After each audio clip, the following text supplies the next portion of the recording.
Okay? Una, kunin mo yung tuhod, itupi. Yung pinakasagad. Tapos pigilan. Huwag mong tapakan. Kasi pag tinapakan mo, biglahin mo siyang buhatin, mapipigilan.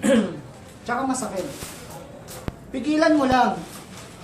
Ngayon, kapag wala siyang malay talaga, bumubok ako. Okay. Talagang nag-spread, di ba? Assist mo lang. Ngayon, pag nakuha mo na yung kamay, dapat maganda ganito position. Kasi kung ganito lang, pwede mag-slide. Mabibitawan ng patient. Another injury. Since wala naman nakakita, bumagsak siya, ayos lang yun. Ganun yan eh. Bumagsak, okay lang, wala naman tao. Kaya mas maganda, ganito yung hawak. Ganun din sa kabila. Tapos assist mo pa rin yung tuhod para hindi bumungak. Tapos, isang full force na hila, abangan mo siya nang nakaganito ka. Hanggang sa sumampay siya sa balikat mo. Ganito, lifting position, bumat. Takbo. Okay? Ganun pa rin pagbaba.